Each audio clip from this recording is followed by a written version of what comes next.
जी अस्सलाम वालेकुम। मैं हूं नजर अब्बास लंदन से। आज सर लंदन में दो प्रोटेस्ट थे। एक प्रोटेस्ट था 10 डाउनिंग स्ट्रीट पे और एक था एवन फील्ड में।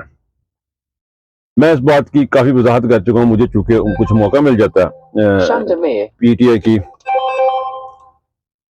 जो फंक्शन होते हैं या तकरीबात होते हैं उनमें हिस्सा लेने का एज ए पीआईजी। ये जो मेरा काम है, ये मेरा जाती काम है।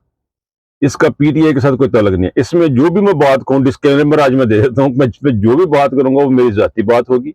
उसका पीटीआई यूके या पीटीआई की ऑफिशियल के साथ किसी भी किस्म का कोई ताल्लुक नहीं है। उसका जिम्मेदार सिर्फ मैं और मैं खुद हूंगा। मैं कोशिश करूंगा कि ये एक स्लाइड जो है ना वो हर वीलॉग के ऊपर पहले चल जाया करे ताकि लोगों को पता, या बाद में चले ताकि पता हो कि what ever I am saying in this one, ये सिर्फ और सिर्फ मेरा जाती मौकफ है।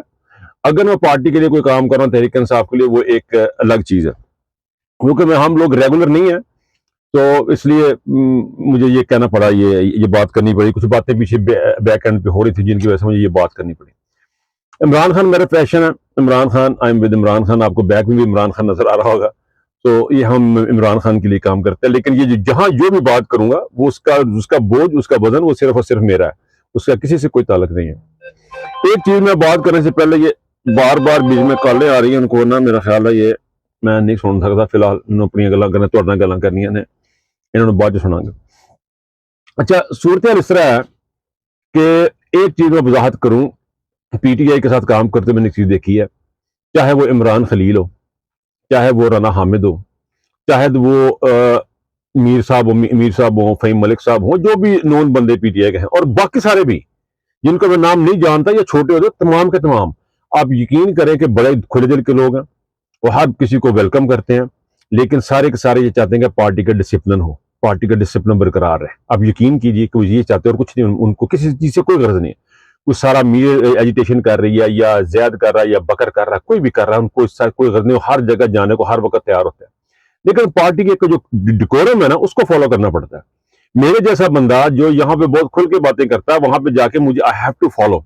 मुझे जब उनके साथ काम करूंगा तो मुझे उनको फॉलो करना पड़ेगा, सलाह मशवरा करने का, साथ लेके चलना पड़ेगा। ये कोई तरीका कार नहीं है मैंने पहले इश्तिहार दे दिया तो मैं इंडिपेंडेंट में जो मर्जी करूं। ये पार्टी पॉलिसी नहीं है। पार्टी इस तरह ऑन नहीं कर सकती किसी चीज को, मुझे भी नहीं कर सकती, मुझे भी नहीं करेगी। लेकिन ये जो दो प्रोटेस्ट हुए, मैं उनकी तरफ आना चाह रहा था। मैं ये तमहीद इसलिए बांध रहा हूं ताकि आप लोगों को पता हो कि पीछे बैक एंड पे किस तरह चला और हुआ क्या। देखिए, मैंने पहले भी अर्ज की, मैंने अभी आपके सामने वजाहत कर दी कि तमाम के तमाम लोग ओपन है, तमाम के तमाम खुले हैं। लेकिन अगर कोई मुझे वो नहीं कर रहा या मेरी किसी बात पे आप यकीन करें कि उनको किसी के साथ कोई दुश्मनी नहीं है, किसी भी बंदे को पीटीआई यूके में किसी भी बंदे को, किसी को आगे लाने में कोई प्रॉब्लम नहीं है।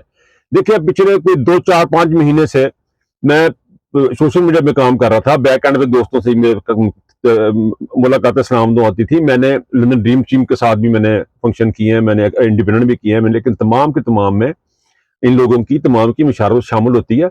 और ये नहीं कि हमारे इख्तलाफात नहीं होते, ये नहीं कि मीर साहब के साथ हमारा कोई इख्तलाफ नहीं है या मेरे साथ, लेकिन आप कभी सुनेंगे नहीं, कभी मुआज मुल्क के मुंह से ये नहीं सुनेंगे जिसने मीर साहब के मतलब ओपन बात कर दी, या मलक मीर साहब से सुनेंगे कि जो फलां के मतलब ओपन बात नहीं। जो भी होता है वो अंदर ही होता है। खिलाफ होते हैं, घरों में झगड़े होते हैं, चीजें होती हैं। तो वो सारी चीज अपनी जगह पे है। ये जो प्रोटेस्ट था जो 10 डाउनिंग स्ट्रीट पे किया गया, इसको बड़ा कहा जा रहा है कि जी उसको ओन नहीं कर रहे, उसको पीटीआई यूके का कोई मसला। आप यकीन कीजिए, पीटीआई यूके को कोई मसला नहीं था। मसला ये था कि it has to be discipline. ये वो लोग हैं जो डिसिप्लिन नहीं है। इन्होंने जो जावेद बरकी साहब के ऊपर इल्जाम तराशियां की, इन्होंने आउट ऑफ द वे जाके ओआईसी को मानने से इनकार किया।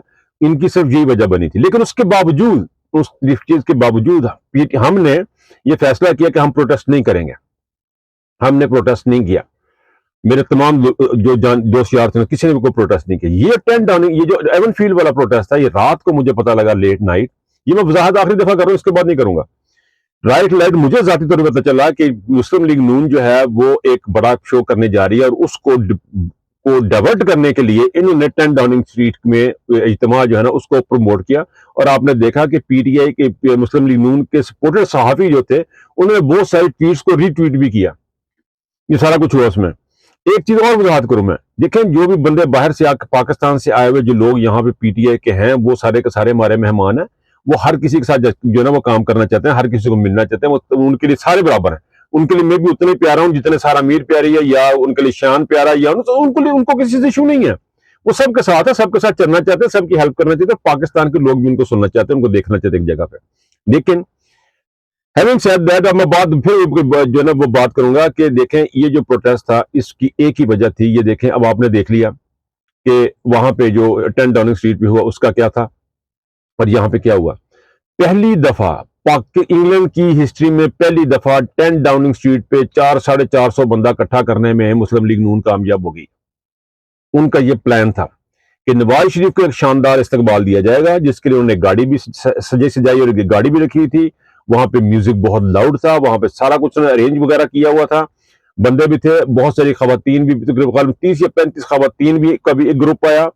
फिर पीटीआई के झंडे उठाए हुए शेर वाला भी एक ग्रुप आया, वो भी कोई 30-35-40 बंदों का टोटल, उन्होंने कुछ 300-400 बंदा रफली आप कह सकते हैं कि उन्होंने इतना अरेंज करा। इतना कभी नहीं हुआ, ये कभी हुआ ही नहीं है कि इतने बंदे एवन फील्ड में आ जाएं। ये मुस्लिम लीग नून की तरफ ये ज्यादातर शान का शो होता है, ज्यादातर पिछले मुस्लिम लीग का, सॉरी पीटीआई का शो होता है, पीटीआई का आप कहना ये शो होता है, यहाँ पे ज्यादातर लोग यही होते हैं, ये बाहर से कभी नहीं आए। ये एक प्लान था ताकि डाइवर्ट किया जाए, हमें डिवाइड किया जाए, और किसी हद तक वो कामयाब हो गए। लेकिन मैं दाद दूंगा उस वक्त मौजूद जितने भी नौजवान थे, जितने भी लड़के थे, उनमें से बहुत सारों को तो मैं फर्स्ट टाइम मिला था। अब मेरी कॉल देने की वजह भी ये थी कि मैं भी शायद उधर ही जा रहा था, 10 डाउनिंग स्ट्रीट ही जा रहा था, लेकिन जब रात को पता चला कि भाई नहीं वहां पे तो प्रोग्राम कुछ और है, तो आई हैव डिसाइडेड कि मैं उधर जाऊंगा, और हम लोग वहां पे गए। अच्छा जी, और मेरी बात साबित हो गई, अभी जो जो फंक्शन आपके सामने नजर आया वो मेरी रात वाली जो खबर थी वो बिल्कुल साबित हो गई कि इन्होंने पूरा अच्छा खासा प्लान बनाया था, फूलों की पत्तियां और पता नहीं क्या क्या, लेकिन हुआ क्या। देखें, एक इन्होंने मर्जी बनाई थी डिवाइड करने की, एक अल्लाह ने मर्जी बनाई थी, वो ये थी। जी सॉरी माजरत, ये बीच में से एकदम से बीच में कॉल आ गया और कट गया। बात मैं ये कर रहा था कि ये वो लोग हैं जिन्होंने पीटीआई को नुकसान पहुंचाया। ये नुकसान ही है ना सर, जब आप एक तरफ से एक तरफ आप जलसे हो रहे हैं। आपको जब कहा गया था, मैंने रिक्वेस्ट की थी कि 13 तारीख को कर ले, तो आप मेरी मान बन जाए, तो आपका आपके साथ में साथ ही होना था, हमने कौन सा आपको निकालना था। तो इस तरह की बहुत सारी चीजें हैं जो बैक एंड पे होती हैं, इसलिए पाकिस्तान तहरीक इंसाफ ने ये फैसला किया है। मैं आज आपको बता देता हूँ कि फैसला किया है कि आइंदा जो प्रोटेस्ट होंगे वो बड़े चैनलाइज होंगे। पाकिस्तान तहरीक इंसाफ इसके ऊपर यूके की हद तक जो है ना वो उसके ऊपर काम कर रही है, and they are working on it. और अब आपको इस किस्म की शिकायत नहीं मिलेंगी। बार बार लोग कहते हैं कि आप ये क्या कर रहे हैं, आप एक जगह क्यों नहीं खड़े होते। तो आप लोगों की इस किस्म की बार बार जो शिकायत हैं, जो जो जो, जो इश्यूज बनते हैं, डिवाइड हो जाते हैं, आधे इधर खड़े आधे इधर खड़े। मेरे कुछ दोस्त थे वो भी उधर गए हुए थे, उधर से फिर वो चल के इधर को आ रहे थे। कोई इस किस्म की बेशुमार चीजें जो है ना वो आप लोगों को तकलीफ का सामना करना पड़ता है, एक जगह दूसरी जगह जाना और ये सारा कुछ होना। तो we will try our best कि सारे के सारे एक जगह पे हों, चैनलाइज किया जाए, इनको तमाम को एक जगह पे लेके आ जाए, जिसके हम पीटीआई यूके जो है ना, मैं नहीं, पीटीआई यूके इस चीज की यकीन है। मेरे हाथ में हो तो मेरे हाथ में तो I will be very straight.